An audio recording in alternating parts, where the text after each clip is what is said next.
Welcome to another episode of Broward Teen News. I'm Taylor Slingerland. And I'm Brittany Reber. BTN is brought to you by broadcast journalism students like us. Our goal is to cover stories from a teen point of view. For most Americans, times have been tough, but for those returning from war, it's harder than we can imagine. Recently, I caught up with some veterans who are giving their fellow troops some much-needed support.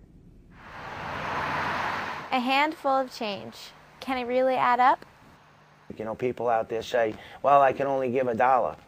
Well, I can only give, I'm sorry. Don't say you're sorry. 50 cents is 50 cents.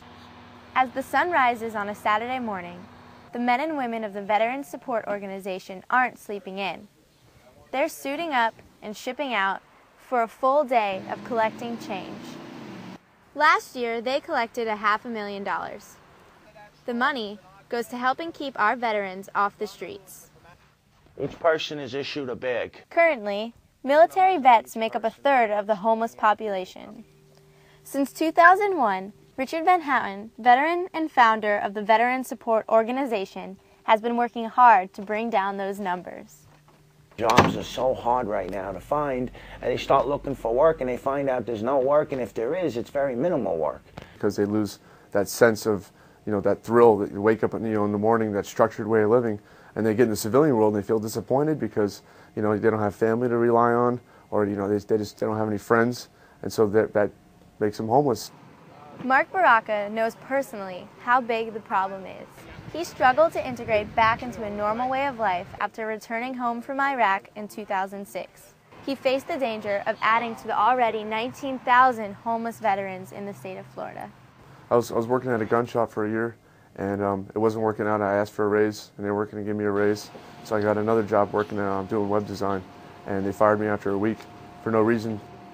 I just looked at veteran support, wondering if this was any resources out there to help me. I says, Mark, what are you making? He says, oh, peanuts. I says, well, how about if I put you in our program where you'll make 30% of what we raise?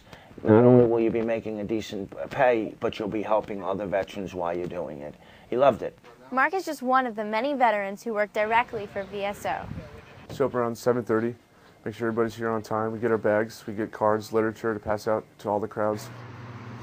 And we drive to the road, everybody gets dropped off at all their stops. And we usually stay there until about 6, 7, 8 o'clock at night.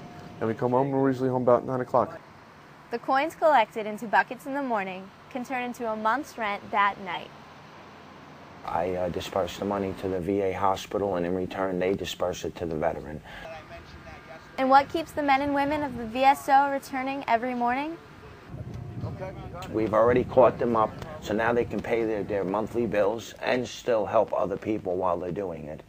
And what I ask, people call me for help, and they say, we'll pay you back as soon as we get our check. I don't want people to pay us back. All I want them to do is pay it forward. Supporting the troops is not just a slogan for VSO. They're living it every day, changing lives a few coins at a time. Brittany Reber, Broward Teen News. Great day. God bless. God bless.